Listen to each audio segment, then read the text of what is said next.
Hanabie Girls Talk. Ezt a videót fogjuk ma kielemezni, különösképpen a szövegét.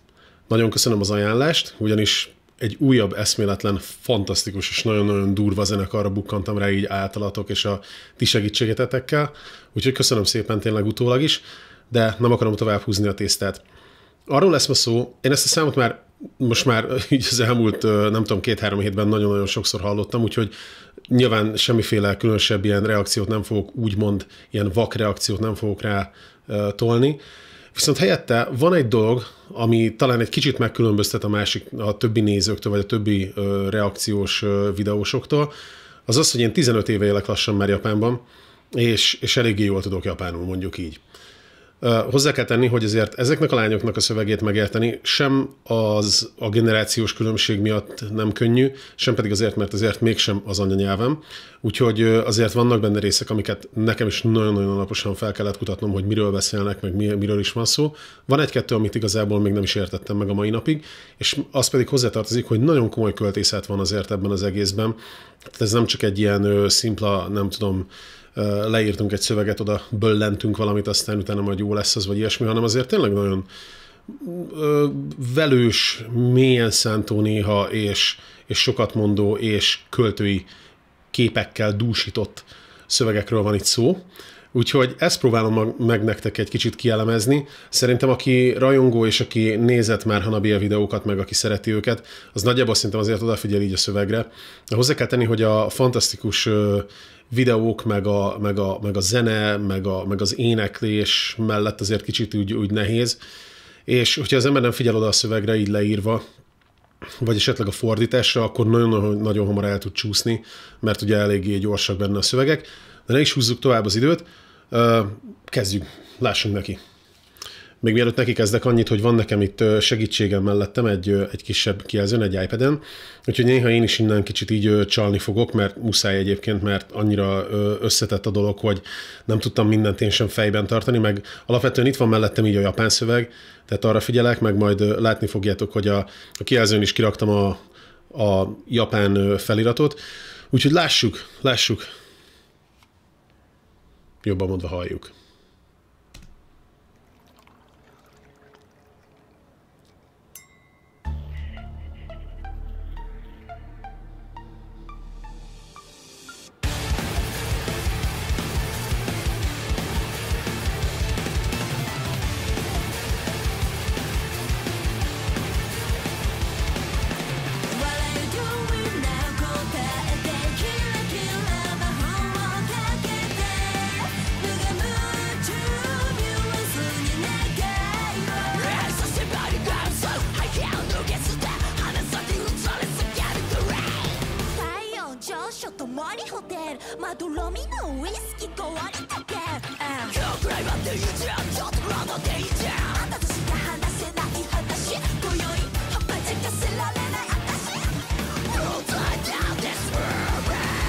Első körben eddig néztük, és lássuk tulajdonképpen, hogy miről van szó, mik azok a meglátások, amiket én megláttam ebben az egészben.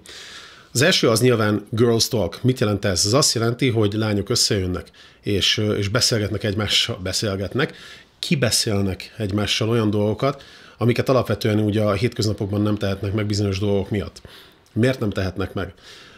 Egyrészt azért már mondjuk nem találkoznak, ez még a kisebbik gond. A másik gond az, hogy Japánban tényleg azért eléggé visszafogottak, és egyébként nem csak a nők, a férfiak is, tehát nem mindenki mondhatja mindig azt, amit gondol, meg nem is ezt nem mondhatja, nem érdemes mondani, mert csak magának tesz, nem tudom, olyan kellemetlen, magának okoz olyan kellemetlen helyzeteket, amiket utána nehéz helyrehozni. Majd erről is lesz egyébként szó a szöveg során. De a lényeg, hogy ez most egy olyan beszélgetés, meg egy olyan találkozóról lesz szó, amikor tényleg ezek a lányok elengedhetik magukat. És ennek az egyik ilyen legfontosabb momentum, és nekem ebben a részben, ami nagyon-nagyon tetszett szöveg, az az volt, hogy Hai Hirio Nugiste, tehát hogy a magas sarkunkat most dobjuk le. Ez azt jelenti, hogy a társadalmi elvárásoktól függetlenül most egy kicsit vetkőzzünk le, és érezzük magunkat egy kicsikét a saját bőrünkben, legyünk szabadok, és csináljunk azt, amit akarunk. Van még egy másik nagyon érdekes szöveg, ami később jön, hogy Hanasaki utare, Saki midare. Ez pedig azt jelenti, hogy tehát először így virágba borulunk, és kiteljesedünk, és gyönyörűek leszünk, és az önmagunk kiteljesedését majdhogy nem kifejlesztjük a tökére, és utána lelőnek minket. Tehát ez azt jelenti, hogy mondjuk nem tudom, így a középiskola során tényleg a lányok azért eléggé vissza vannak fogva, ugye egyenruhába kell lenni, nincsen nagy divatozás, meg ilyesmit, azért van már, kicsit kezdődnek a sminkelések, meg ugye hétvégén azért így kitörnek ebből, meg ilyesmi, és aztán amikor leérettségiznek, vagy nem tudom, itt befejezik a középiskolát, akkor tényleg így, akkor így kinyílnak, és végre a saját önmaguk lehetnek. Aztán utána bekerülnek egy céghez, vagy bekerülnek a munkahelyre, és ott megint boom, vége.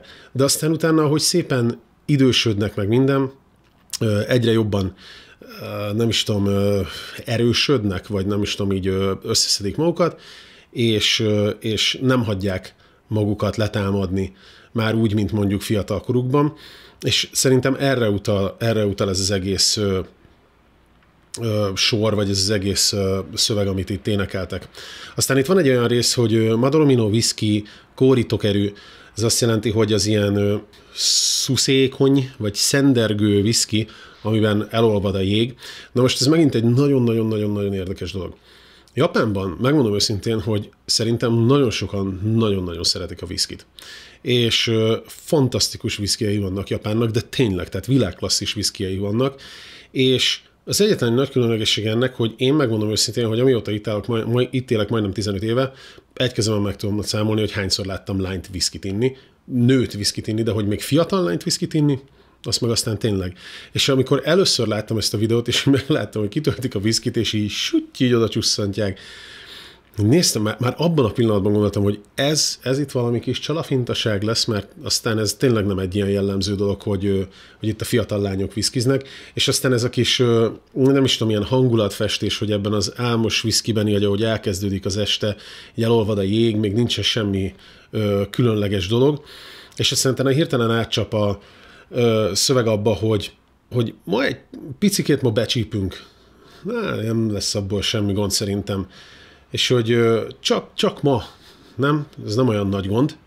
És vannak olyan dolgok, amiket csak veled tudok megbeszélni, és vannak olyan nem is tudom, titkok, vagy olyan ilyen megnyilvánulások, amiket aztán tényleg nem lehet csak így félgőzzel elmondani, ez a hampajanai, vagy hampaja, ez azt jelenti, hogy így félig, tehát így ilyen félgőzzel nem lehet aztán tényleg ezeket így elmondani, hanem ez most aztán tényleg bele kell nyomatnunk magunkat. Aztán jönnek ezek az angol kis közbevetések, ez a hold tight to this moment. Ja, szerintem ez csak igazából annyi, hogy muszáj volt egy kis modernség is. Nekem valahogy ez az egész annyira nem kapcsolódik, de ez a nem tudom, kapaszkodj, ragad meg ezt a pillanatot, vagy kapaszkodj ebbe a pillanatba, ami most itt van. Tulajdonképpen annyit jelentett tényleg, hogy most éljünk ebben a jelen pillanatban, ahol most vagyunk, és érezzük jól magunkat, és éljünk itt, ahol most vagyunk. És tulajdonképpen ez az egész kis rész, ez azt akarja tényleg mutatni, hogy most egy kicsit felejtsük el a társadalmi, ezeket a kötéseket, és a társadalmi, nem is tudom, gátakat, vagy gátlásokat, majd kicsit tényleg legyünk egymás között, barátok között, és egy kicsit engedjük el magunkat. És akkor lássuk, hogy hogyan folytatódik a kis dalocskánk.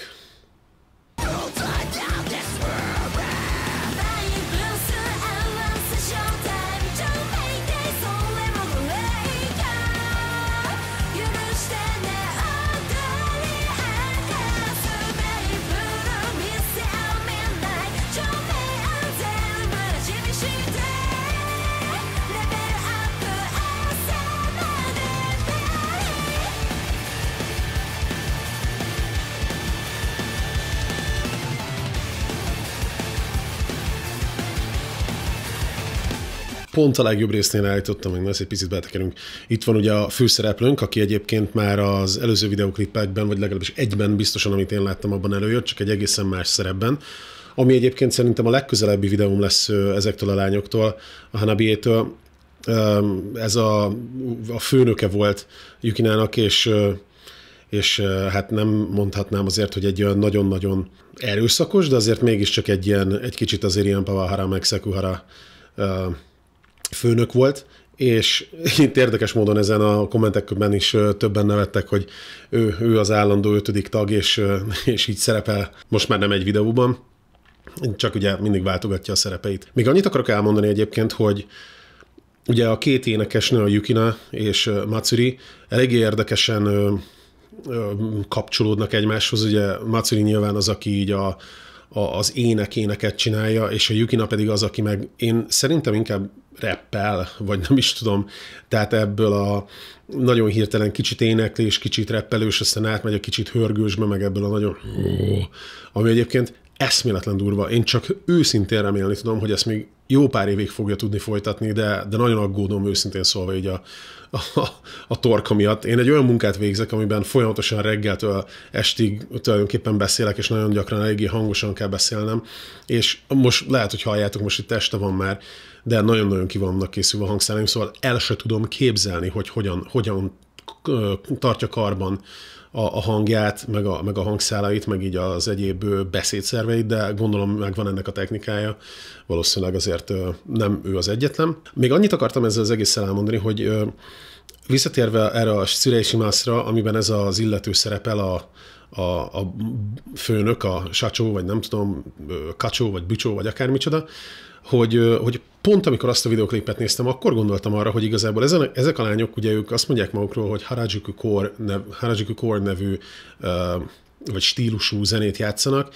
és pont abban a számban gondoltam végig azt, hogy szerintem inkább, vagy nem azt, hogy szerintem inkább, hanem nagyon sok ilyen punk elemet tartalmaz, tényleg ez a kitörünk a korlátokból, kitörünk, letoljuk a szabályokat, a társadalmi, meg a mindenféle ilyen előírásokat, meg íratlan szabályokat, meg ilyeneket, és hogy azt csináljuk most, amit mi akarunk, és mindenki assza meg magát, és szóval tényleg így nekem ez tök egy ilyen punkos szimbólum, de mellette meg ott vannak ugye az egyéb ilyen stílusok, amiket így összeszedtek a hormontól, ami meg utána megint a hormon is nagyon-nagyon sok nyugati dologból összedett össze. Úgyhogy nagyon érdekes az egész, és én tényleg, és akkor mellette még ott van ez az ilyen nagyon, nem tudom, ezt nem tudom egyszerűen megfogalmazni, hogyha valaki ezt jól meg tudja fogalmazni, annak nagyon örülök, ez az ilyen japános stílus is benne van természetesen, nyilván mert hogy japánok, de hogy ezt nem tudom így megfogni, hogy mi az a rész, amitől olyan, hogy nagyon japános lesz, nyilván a japán nyelvet leszámítva, de hogyha nem lenne mellette ének, vagy esetleg angolul énekelnének, akkor is valahogy lehetne érezni, hogy ebben a zenében van valami kis ilyen japános virgoncság. De na, térjünk is gyorsan a szövegre. Tehát Matsuri beindított azzal, hogy jól van, Baibuzu Awasete, showtime.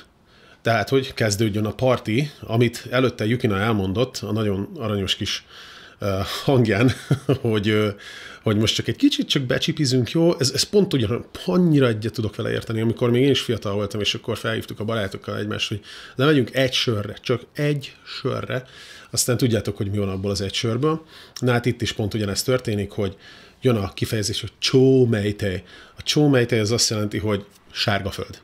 Sárga föld, full részegség, és a csó az igazából azt mindenhez hozzá szokták rakni, tehát így csó, jabály, nem tudom, csókai, mindenhez hozzá szokták tenni, ez a csó, ez azt jelenti tulajdonképpen, hogy ilyen extra, ultra, nagyon wow. És azt is hozzáteszi egyébként, és ez nagyon-nagyon illik Matsurihez, szerintem egyébként jól megírták ezt a szöveget, hogy jól kigondolták, hogy Soremo goaikyo, de hogy azért jüristene, de hogy azért ez is ilyen kis, nem is tudom, még azért ez is ilyen cuki, nem? Szóval, hogy már így, mit tudom én, masszívan leitták magukat, de még azért ez is belefér, nem? Ez is ilyen cuki, nem? Bocsász, ez a jüristene, ez kb. Ilyesmit jelent. Úgyhogy, ja, ez egy nagyon-nagyon jó ilyen kis találó, tényleg egy ilyen igazi életkép, amikor ezek a lányok elmennek, amúgy eléggé vadak, meg minden, de most gondolják, hogy na most aztán tényleg csajokkal elmegyünk együtt, és kirúgunk a hámból.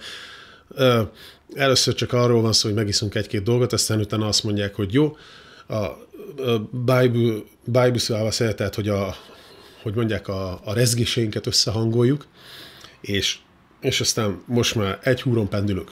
Mehet a parti, ígyunk, és ez a guákjó, ez nagyon kimondottan egy ilyen lányos beszólás, és pont ez volt, azt hiszem, a kedves hozzászóló feliratkozó néző kérdezte, hogy tényleg ez tényleg ilyen csajosnak hangzik, tényleg ilyen csajos szöveg, és egyébként nagyon sok olyan van benne, ami tényleg nagyon sok csajos, meg egyébként hozzá kell tenni, hogy nagyon sok olyan dolgot észrevenni, hogy ők tényleg fiatalok, és ez a mostani, jelenlegi kimondottan tókiói slang, ez abszolút benne van. Tehát szerintem, hogyha ezt most meghallgattatnám egy kollégámmal, egy ilyen 40-50 éves körüli felnőtt középkorú nővel vagy férfival, szerintem biztos, hogy lennének benne olyan dolgok, amire csak így tippelni tud. Na mindegy. Folytassuk, és itt már azt mondja ugye Matsuri nekünk, hogy odori akasu, ami egy eléggé ilyen gyakori mostani éjszakai slang kifejezés is, hogy hajnalig partizunk, hajnalig nyomatjuk. Aztán utána ezt folytatja is tovább, hogy asamade party, tehát itt most már tényleg az van, hogy itt már nem adjuk fel, itt már addig nyomjuk, amíg lehet. És van egy ilyen érdekes rész benne, hogy baiburu miseau middonaito. A Baiburu Miseu Middonaito az igazából felmerülhetne a kérdés, hogy miféle Bibliáról van itt szó? Miféle Bibliát mutogatnak ezek, vagy miféle Bibliával flexelnek ezek egymásnak? Az a helyzet, hogy a Baiburu az nem feltétlenül csak azt jelenti, hogy a Biblia mintakézzel fogható, hanem ez egy ilyen életfilozófia, vagy életfelfogás, vagy tehát azok a nem is tudom, ilyen morális szabályok, meg dolgok, amiket így te követsz így az életedben, meg ami te vagy. Tulajdonképpen. Tehát most így megmutatják egymásnak, hogy kik ők valójában. És igen, és akkor van egy ilyen, hogy Meian, Ajimi, Reberu Appu. Hát igen, az, hogy zseniális ötlet, ma aztán mindent betolunk, és aztán szintet lépünk. Természetesen egyébként szerintem itt inkább alkoholra gondolnak, nem feltétlenül egyéb bódítószerekre, mert szerintem, bár Tokióban azért nem ritkaság egyébként, de nem is jellemző. Szóval, ja, ez egy ilyen eléggé szintlépés tényleg ahhoz képest, hogy mondjuk mennyit a Yukina mit mondott, hogy csak igyanak meg egy löpötykét. És folytassuk is.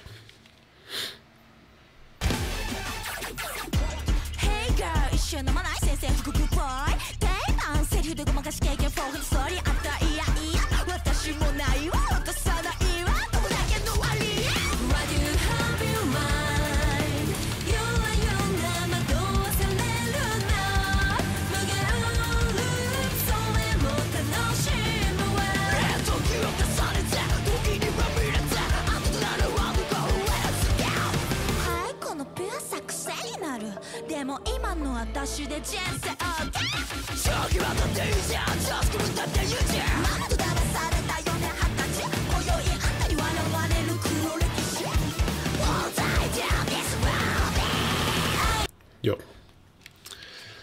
Hát igen, azért most lehet, hogy egy kicsit nagyobb részt hallgattam meg, mint amennyit igazából terveztem, és csak még mielőtt azt mondanátok, hogy nem figyelek a zenére, meg nem hallgatom, rettenetesen sokszor hallottam ezt a számot már, úgyhogy annyira nem is feltétlenül a zenére figyelek, hanem arra készülök fel, hogy majd tudjam nektek kommentálni az új részeket, amiket meghallgattam, és azért nézek egyébként mindig így oldalra, mert itt vannak a jegyzeteim.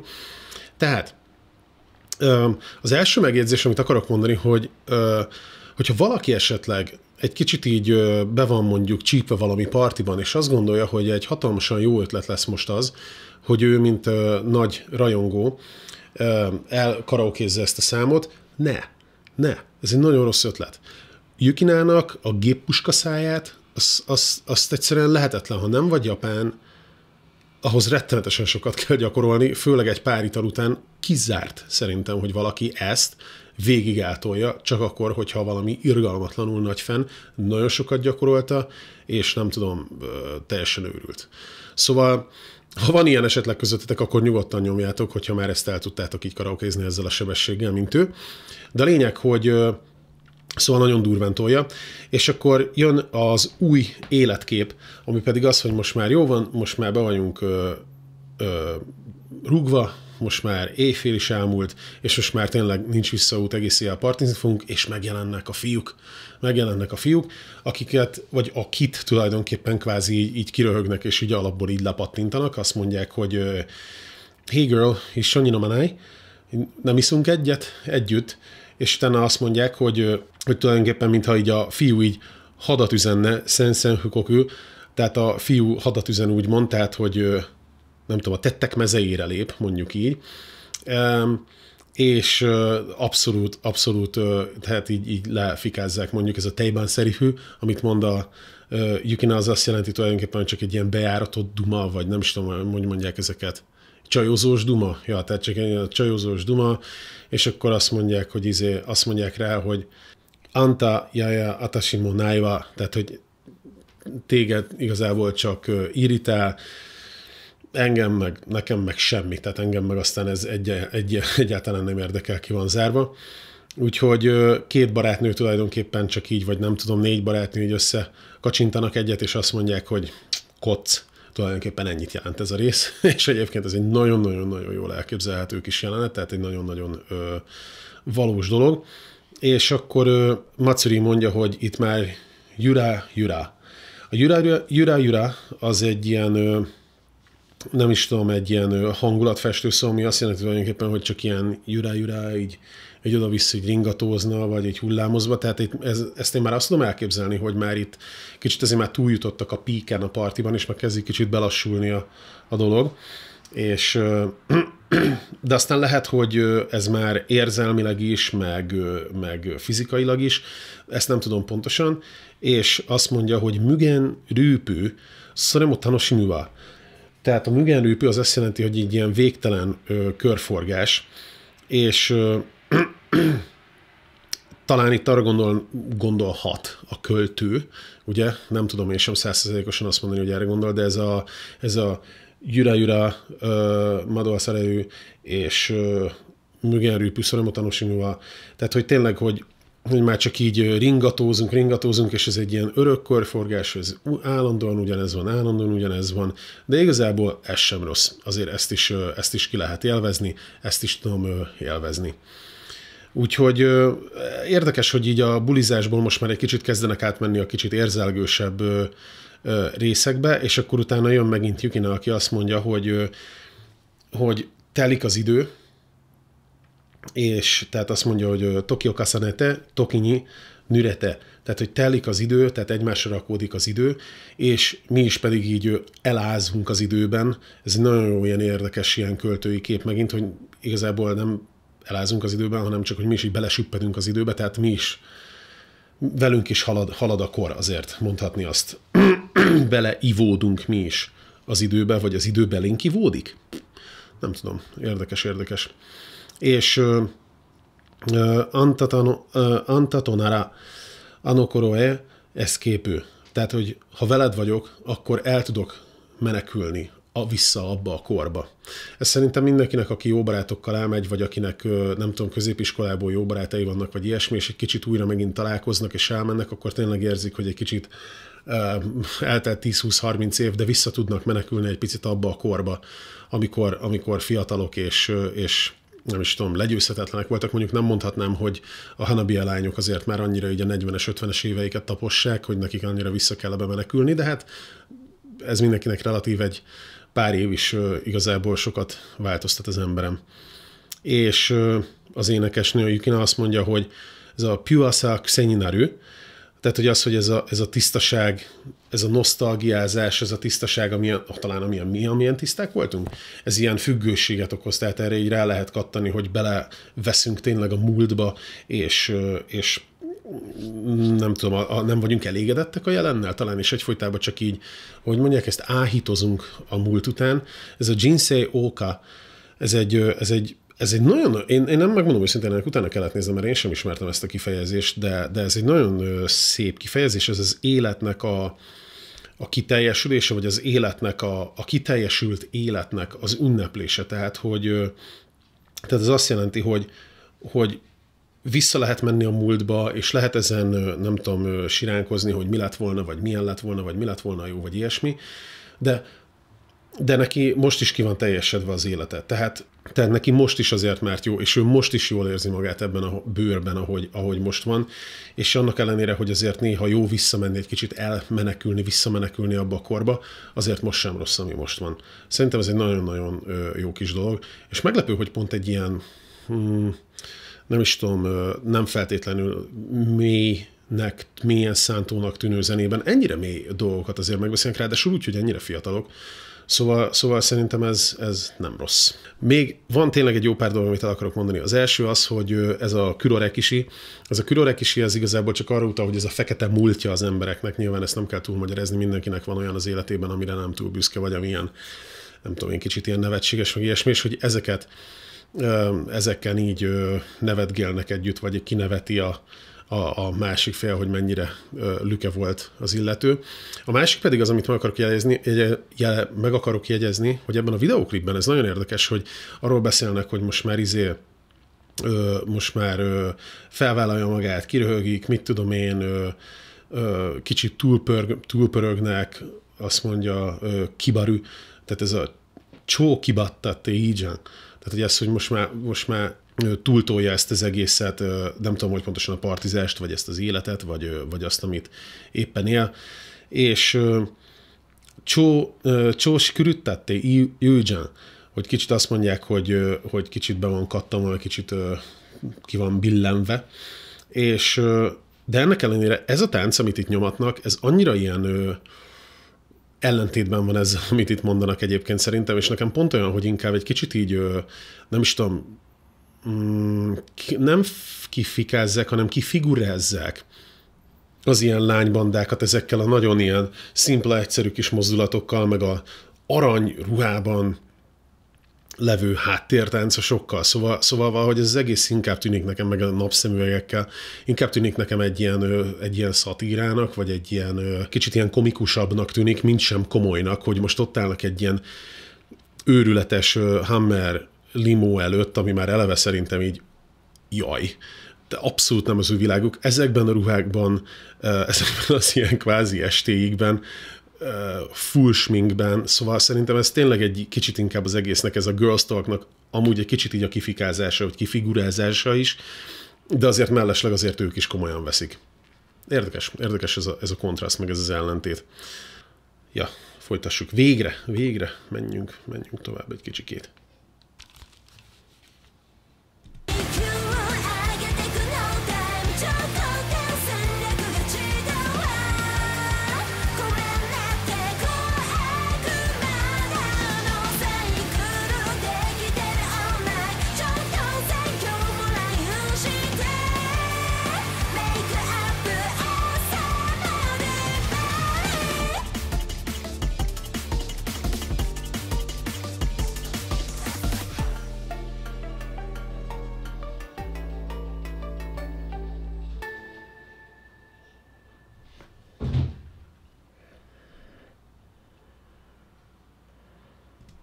Az IQ Agete No Time, ezt megmondom őszintén, hogy azért nem feltétlenül értem, de a lényeg az, hogy tulajdonképpen gondolom én, hogy amit én itt felírtam magamnak, hogy olyasmit lehet, hogy most nem tudom, így gyorsan hirtelen megokosodik, így nagyon pikpak hirtelen megokosodik, és azt mondja, hogy Chōkoten, ha jól emlékszem, ez volt a következő sor, Chōkoten, hogy azt jelenti, hogy csak egy hirtelen így egy gyors fordulattal, nem is tudom, nyeregbe kerülök, vagy én győzök. Bocseszka, megint ez a gomennette. És ez a koakuma, ez pedig egy ilyen nagyon rájuk tényleg illő kifejezés, ez az ilyen kis ördög, vagy nem tudom, a koakuma, azt kimondottan olyan lányokra szokták mondani, akik kicsit ilyen huncutok, vagy virgoncok, de közben tényleg azért így kedvesek, meg cukik, meg ilyesmi, de azért egy kicsit ilyen csábos, de azért nem annyira nagyon gonosz, csak éppenséggel egy kicsit van benne egy kis virgoncság.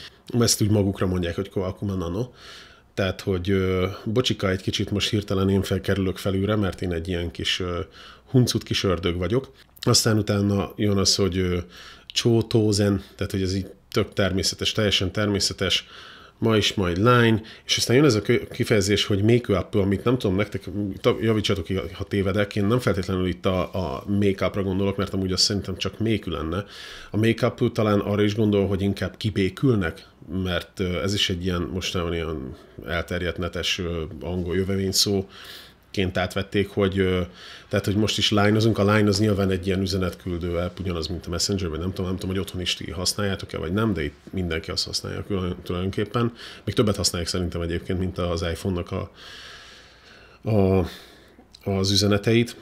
Na mindegy, szóval szerintem ez inkább ez ilyesmit jelez, ez a mostani modern női felfogás, hogy elmennek, partiznak, aztán utána egy kicsit túllőnek a célon, aztán utána egy kicsit, nem tudom, lehet, hogy van valami kis rivalizálás a vége felé, és akkor utána másnap megint majd jön az, hogy line, oké, aztán kivékülünk, aztán utána megint jön az, hogy na, akkor megint menjünk el partizni, és akkor tulajdonképpen folyamatosan ez a kis kör folytatódik.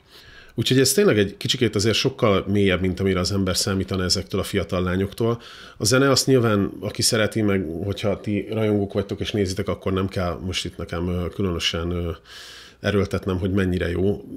Nekem is egyébként tetszik különösképpen. Megmondom őszintén, hogy nekem Matsuri hangja az nem feltétlenül az én világom, de Yukina az valami hihetetlen, és ráadásul még ebben a számban még nem is annyira, de a más számokban, amikor az ilyen viszonylag magas hangokból nagyon hirtelen így váltogat így a hörgésbe, és utána vissza és föl le, az valami hihetetlen, hogy ezt hogy tudja tartani, és tényleg, hogy bírja ezt így hangszálakkal. Szóval tényleg nagyon köszönöm ezt az ajánlást, és remélem, hogy eljutottatok ideig, és végignéztétek ezt a kis mini elemzésemet, és jobban megértettétek ezt a számot, vagy esetleg aki nagyon szereti ezt a számot, az mondjuk egy kicsit még jobban bele tudja élni magát, és el tudja fogadni, és jelezzétek, hogyha szeretnétek, hogy csináljak még a jövőben is ilyeneket, hogy így egy kicsit a japánjáról beszéljek ennek az egész dolognak, meg a nyelvezetéről, meg a jelentéséről legfőképpen.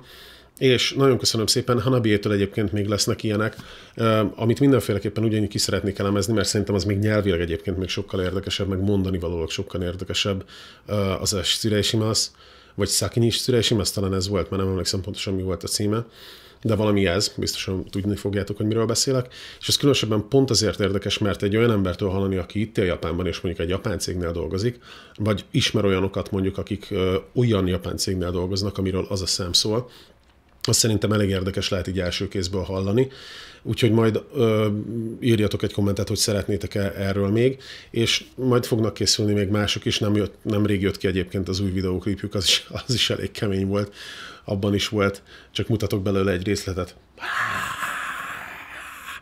Szerintem mindenki tudni fogja, hogy miről van szó. Köszönöm szépen, hogy itt voltatok. Hagyjatok nekem egy nagyon-nagyon nagy lájkot, mert megdolgoztam ezzel a videóval, azért összekészültem mindenféle mondani valóval. Kifelejtettem pár... Ja, tényleg, a legfontosabbat kifelejtettem. Ez a Kokodake no Aria. A Kokodake no Aria egyszerűen nem tudom, hogy mit jelent. És képzeljétek el, hogy még a videó alá beírtam kommentbe is, hogy valaki mondja már el nekem, hogy mit jelent, de nem válaszoltak rá. Nem hiszem, hogy azért, mert nem tudják, mármint japánok, de aztán lehet, hogy nem tudják. Én nem tudom. És megnéztem sok helyen, hogy mit jelentett, rákerestem, mindenféle. Nem tudom, ez a Kokodake, de én ilyen Alliance-re gondoltam, de akkor meg nem Aria lenne. Na mindegy, szóval azt egyszerűen nem tudtam megfejteni, hogyha valaki tudja a megoldást, írjátok meg nekem, megőrülök, hogy nem tudom. És na mindegy, ezt az egyet még el akartam mondani. Úgyhogy köszönöm szépen, hogy megnéztétek, és nagyon-nagyon jó menő cucc ez, és meg biztos, hogy lesz sok ilyen egyébként, és ajánljatok még zenéket, nem kell feltétlenül Japánt ajánlani, nem kell feltétlenül metált ajánlani, tényleg bármire kapható vagyok, mint azt látjátok. Úgyhogy nagyon szép napot kívánok mindenkinek, és köszönöm, hogy itt voltatok, és további szép estét, további szép napot, akármi is legyen nektek. Bye!